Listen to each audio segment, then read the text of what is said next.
I've got a prayer to open that was written by Reverend Stephanie Noble. It's quite long, but it's really good, so that's why I've chosen it. Do not be afraid of the darkness. Dark is the rich, fertile earth that cradles the seed, nourishing growth. Dark is the soft night that cradles us to rest. Only in darkness can stars shine across the vastness of space. Only in darkness is the moon's dance so clear. There is mystery woven in the dark, quiet hours. There is magic in the darkness. So do not be afraid. We are born of this magic. It fills our dreams that root, unravel, and reweave themselves in the shelter of the dark, deep night.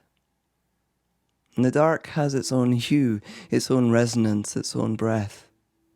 It fills our soul not with despair, but with promise. Dark is the gestation of our deep and knowing self. Dark is the cave where we rest and renew our soul. We are born of the darkness, and each night we return to the deep, moist womb of our beginnings. Do not be afraid of the darkness, for in the depth of that very darkness comes the first glimpse of our own light, a pure inner light of love and knowing. And as it grows and glows, the darkness recedes. As we shed our light, we shed our fear and reveal in the wonder of all that is revealed. So do not rush the coming of the sun. Do not crave the lengthening of the days. Celebrate the darkness here and now, a time of richness, a time of joy. May it be so. Amen. Let's sing of that with this chant written by my friend Richard.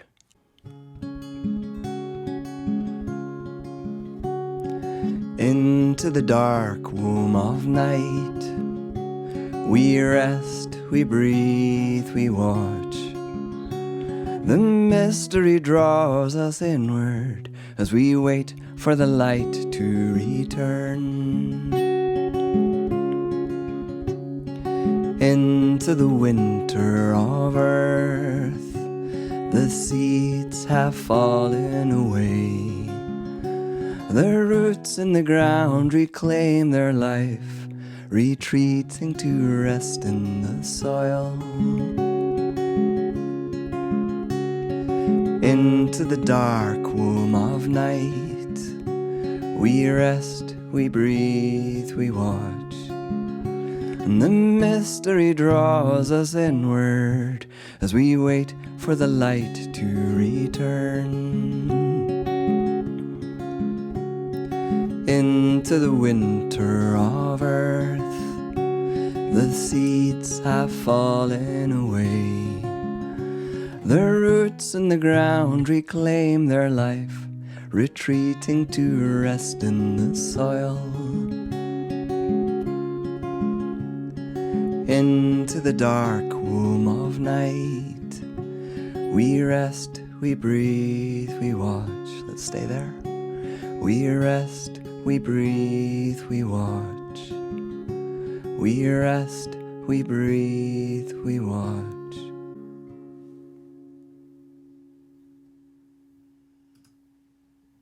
We're going to go into a time of meditation now, so I invite you to get a wee bit comfy. Maybe take off your shoes or relax in your chair or stretch. And I invite you to close your eyes because I'm going to lead us on a guided meditation, but you don't have to listen to me. Do whatever you want to do to create this prayer space. What we're doing is we're dropping our head down into our heart and using our imagination. So become aware of your breath, of the room around you.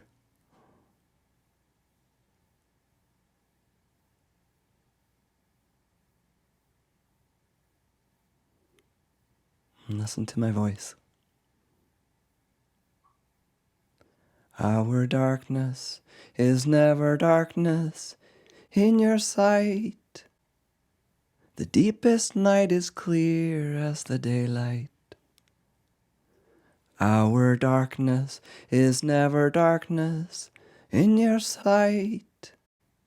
The deepest night is clear as the daylight.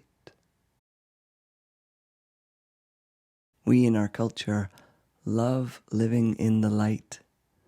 We light it up with fluorescent bulbs and bright screens.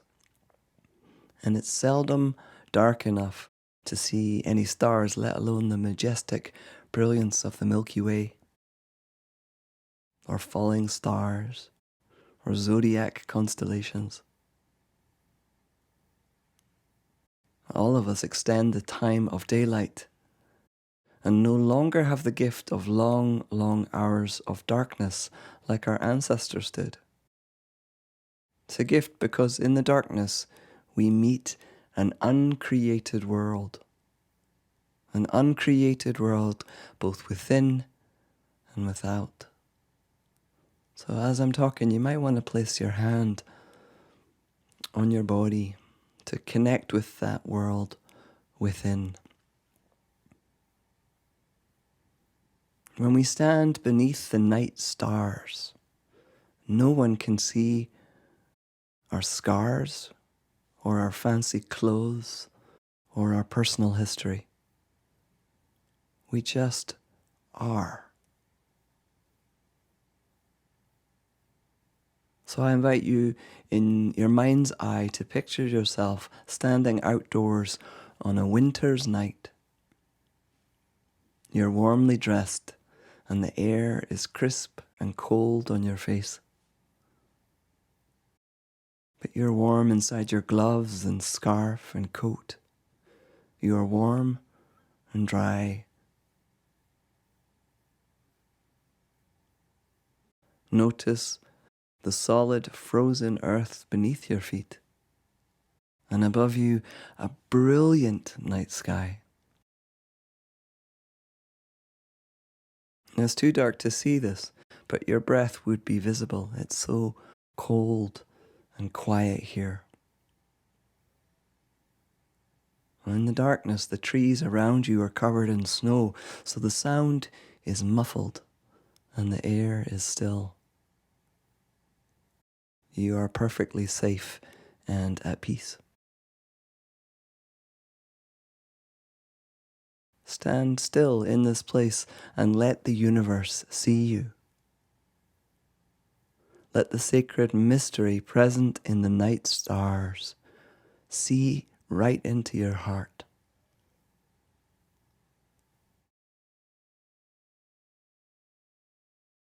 And I believe that each of us carries in our heart a spark of light. And this light is our capacity to love and create beauty. No matter what happens to us, this light, this flame is never extinguished. True, it can get covered over with layers of hurt and pain or self-seeking, but it can never be extinguished.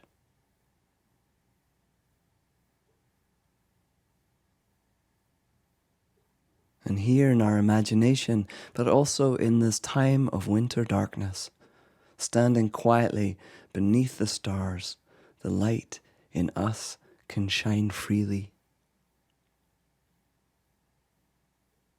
Our own heart shines like a tiny star.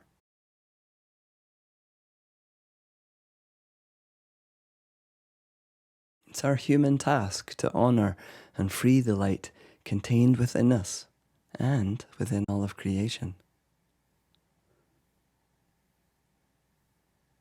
Our darkness is never darkness in your sight. The deepest night is clear as the daylight. And as we stand before the mystery, we also stand with all that is unsolved in our heart. But right now in this moment, we don't need to fix or understand things. The point of this imaginal prayer is to greet and meet the mystery and to allow ourselves to be immersed in the beautiful, expansive cosmos.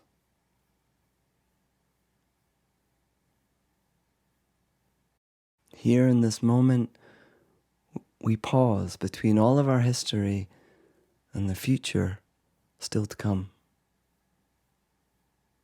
We are a work in progress. And we take comfort knowing that the measure of a life is not completion or productivity or perfect health.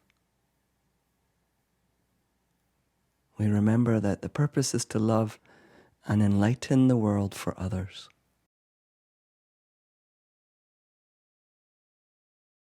And as we stand alone beneath the night stars, we take a moment to remember that there are invisible ones with us, watching over us. Wise and well ancestors that breathe life and healing into us. We take a moment to thank them, as well as the angel and guides who witness and bless every move we make.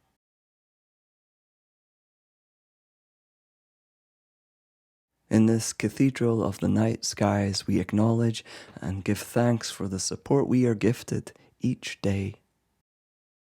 And we pray for peace. Peace for ourselves, for our communities, and for this world.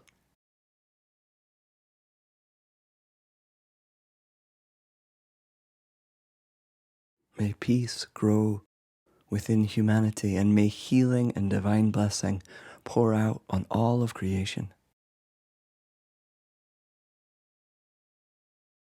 And before we leave this inner sanctuary space, I invite you to call to heart someone to be blessed with protection and safety.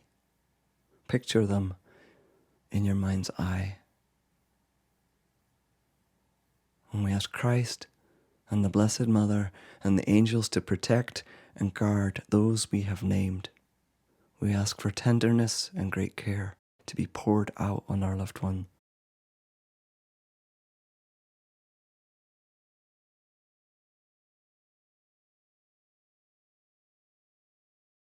Now soon, we're going to come back to the Zoom, but I invite you to rest there, beneath the stars. And when you're ready, join me in singing our chant.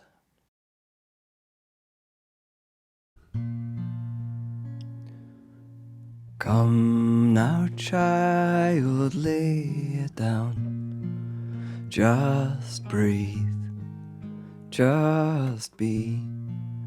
Come be cradled in the arms of love.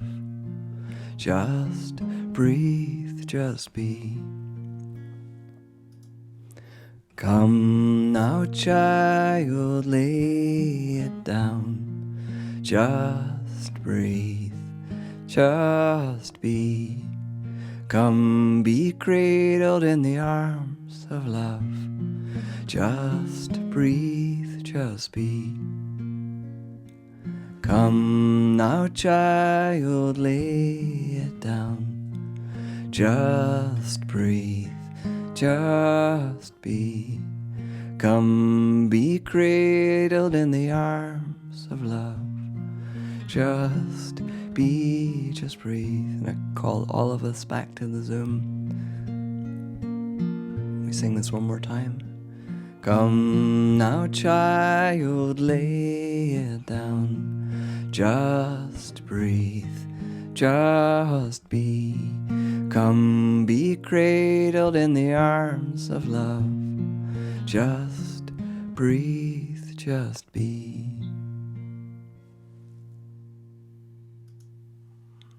Amen. Hey, I'm going to move into our sermon time now, or you don't call it that, you call it a talk here at Unity.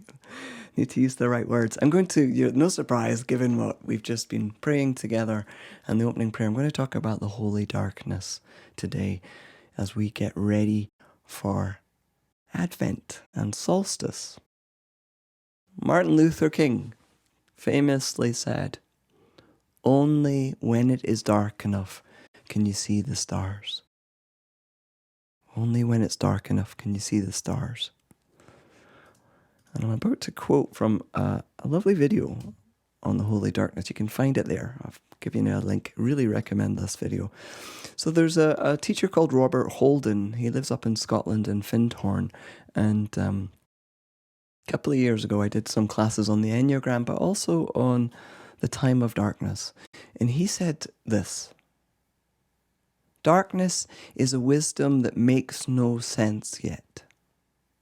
Darkness is a blessing you do not know you have received yet. It is a birthing process, and you know not as yet that it is you that's being born. You have no idea how you will emerge from this womb. Darkness is a beautiful, mystical, feminine experience. We need to respect the darkness and understand that from the darkness we emerge as a more truthful idea of who we really are. Let me read that bit at the end again. Darkness is a beautiful, mystical, feminine experience. We need to respect this darkness and understand that from the darkness we emerge as a more truthful idea of who we really are. Now he goes on to say that in the darkness there's no mirrors. And in the darkness we are reminded of who we really are. And that we must let go of our self-image, that it holds it back. We must let go of the image that we have of ourselves to become who we truly are.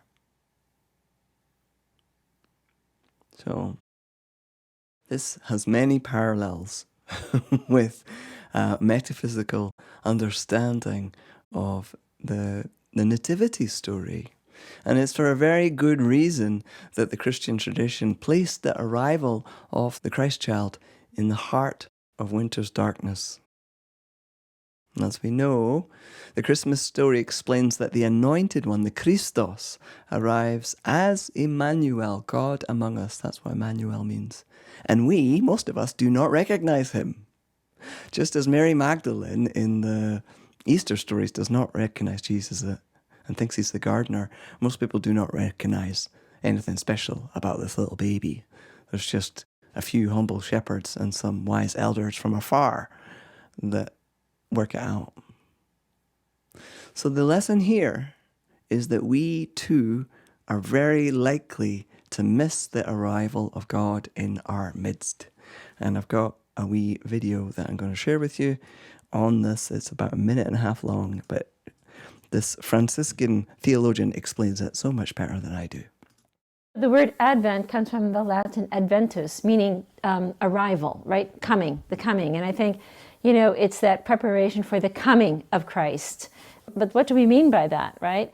If God has already come to us, what are we waiting for? In the sense, if God has already become incarnate in Jesus, what are we waiting for? And I think that's a really interesting question, I don't think we really have a good sense of what Advent's about.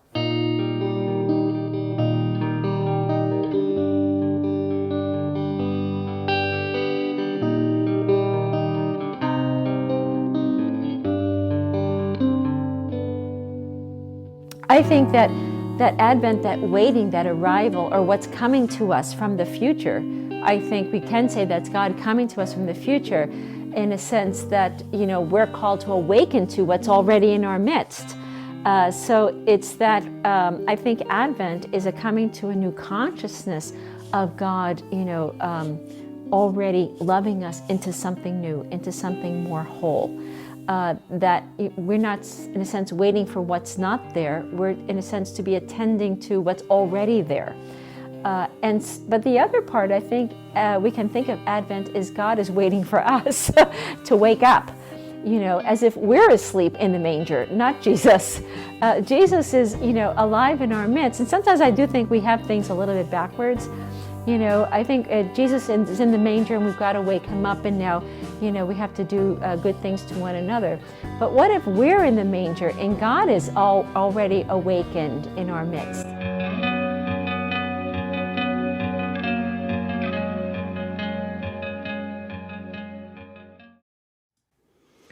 Similar to what Ilia is saying, Meister Eckhart, he was a German theologian who was born in 1260, so a long time ago.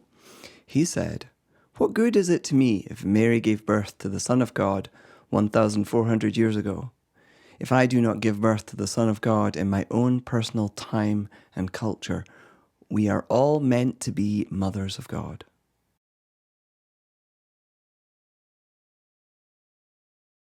What do these religious metaphors mean? How do we become a mother of God or wake ourselves up from the manger? Clearly something deep, hidden, is within us that needs space to come forward and be revealed. But how do we do that? Now, Einstein said, I've said it to you before, so forgive me for saying the same thing over and over again, but Einstein said, the answers to our problems are not found at the same level of thinking that created the problems in the first place. Different kind of thinking's required. Similarly, and maybe a bit more helpfully, Jung says that we don't become enlightened by imagining figures of light. We become enlightened by making the darkness conscious. I need to say that Jung heavily relied on imaginal intelligence, right? It was a vital way that he would do his therapy work. He didn't just do dreams, he also did something called active imagination. So let's read his statement again. We don't become enlightened by imagining figures of light. We become enlightened by making the darkness conscious. And a contemporary teacher, one of the people I learned from, is a man called James Finley. And he says that the limits of our understanding are the rich, fertile edge along which new insights and understandings reveal themselves. The limits of our understanding are important holy places.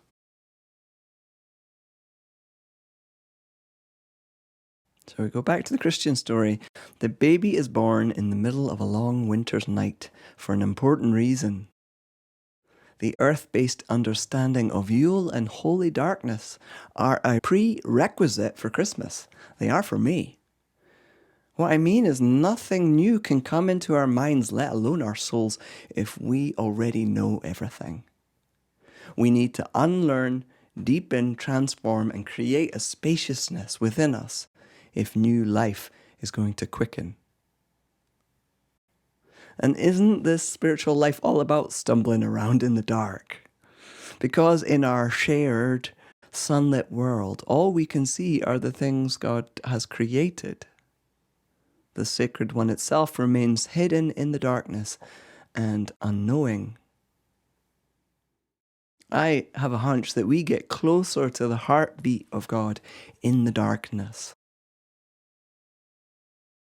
And when we set our eyesight, our ideas, our very clever ideas and our constructs aside and listen and feel and attend, new things, new insights emerge. An example of this is that one of my spiritual practices is occasionally I like to have a big bonfire outside. I live in the middle of nowhere on the Green Mountains here in Vermont. It's Abenaki land. And I notice that when I'm outside with my bonfire on a dark, dark night, the animals and creatures that I hear in the darkness are so very close by. My ears tell me that there's no separation between my little field and the forest. It would take them 12 seconds to run across. I startle very easily when I'm by my fire, and I become aware of the life in a forest in a way that I never do if I am relying on my eyesight during the day. And the darkness of the night can be scary, let's not pretend it's not. But fear of the dark is not the whole story, and it's important that we educate ourselves to honor and find awe in dark spaces. And winter solstice, which is coming right up, is the perfect time to create cozy, reverent rituals in the dark. Now, I often hear people describing the winter solstice, the time when the night is the longest and the day is the shortest, as it is celebrated because it marks the return of the light. And I feel that this statement is true, but is missing out on a great deal of that feminine wisdom that we heard Robert Holden talking about earlier. I want to show you a beautiful place I was recently with my family. Now, this is Maze Howell. Let me go back and show you.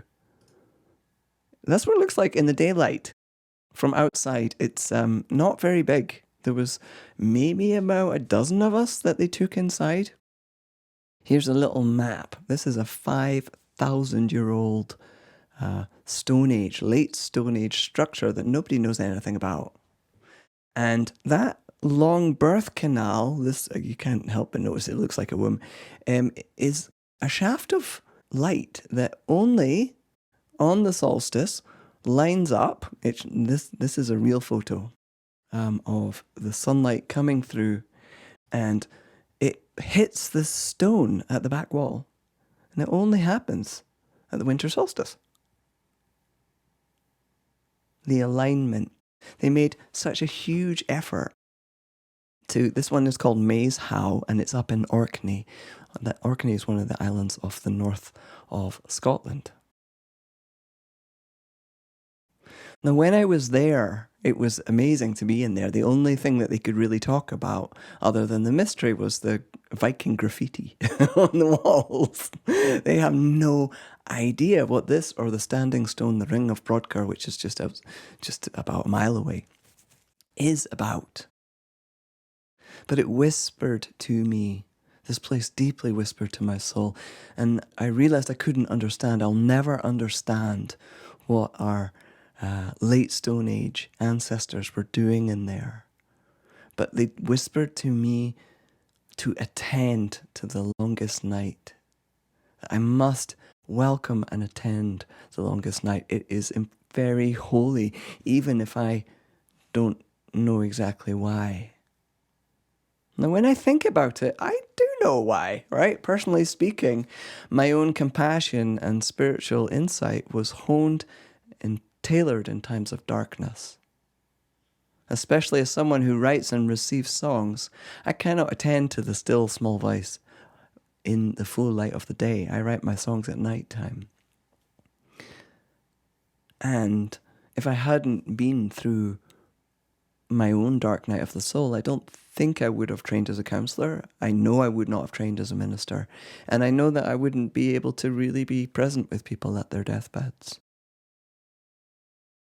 Healing within the dark night of the soul is just one small facet of the wisdom that winter solstice holds.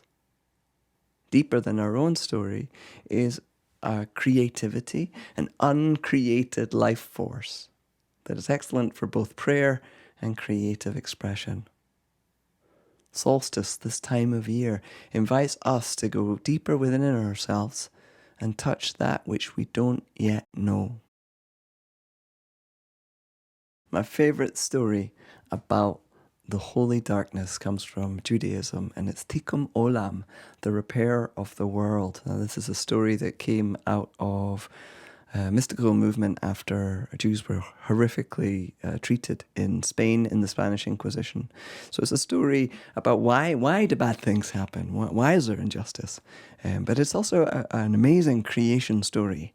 So I am going to put a little video on and read the words of Dr. Rachel Naomi Remen, because she tells the story so well. It's on an On Being episode. I don't know if you've come across that wonderful podcast On Being, but if you want to go and find the source where Dr. Rachel Naomi tells this, there it is. I'm just going to read her words. In the beginning, there was only the holy darkness, the Ein Sof in Hebrew, the source of life. And then in the course of history, at a moment in time, this world, the world of 1,000,000 things, emerged from the heart of the holy darkness as a great ray of light. And then, perhaps because this is a Jewish story, there was an accident. And the vessels containing the light of the world, the wholeness of the world, broke. And the wholeness of the world, the light of the world, was scattered into 1,000 fragments of light. And they fell into all the events and all the people, where they remain deeply hidden until this very day. Now, according to my grandfather, the whole human race is a response to this accident. We are here because we are born with the capacity to find the hidden light in all events and all people, to lift it up and make it visible once again, and thereby to restore the innate wholeness of the world. It's a very important story for our times. And this task is called Tikkun Olam in Hebrew. It's the restoration of the world. And of course, this is a collective task.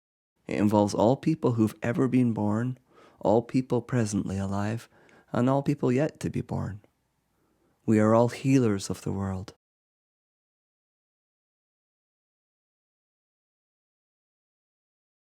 I love that story. I love it, and I can't tell it as well as Dr. Remen. She continues on to say, it's not about making a huge, big difference in healing the world. It's about touching the world around us. That's where our power is. And I love that I was given a word for holy darkness, Ein Sof. E-I-N, new word, S-O-F. Ein Sof. I think that the Ein Sof is the place in my cells that my body longs to go home to. That homesickness that we have as humans. That our bodies know something of the uncreated darkness. And I have a hunch that winter is as close as I can get in the world while we're alive to the uncreated, mysterious place where we all came from and where we all shall return. And I've heard the Orthodox Church talk about the importance of uncreated light because it is home with God. It is still one with God. So in this holy season, please take time during the long nights to sit quietly with the mystery. Lay your fears for this world to one side and rest in the starlight of the mystery. And if we do that, maybe a wiser, more whole, congruent self can emerge. I'm going to close with a blessing written by my friend Christine Walters Paintner that speaks to this. God of mystery, you graced earth with your seasons to call your creation into rhythms of flowering and fruitfulness, but also release and rest. Help us to surrender to winter's invitation to slow down, to listen, to lie fallow, to be. Abide with us in the holy darkness as our certainties and securities come undone and the stars pulse across the night sky. Sustain us as we gestate new possibilities hidden and unseen to us like tiny seeds preparing to flourish into fullness. Embrace us as we rest our bodies, hearts, minds, and spirits and discover again the goodness of sleep, dreaming, and slowness. How letting go of our need for answers allows us to ponder beautiful questions. Bless the season of the dark so we might be transformed and renewed, ready when spring comes, to bring to birth your love, to shower it generously everywhere we go. Amen.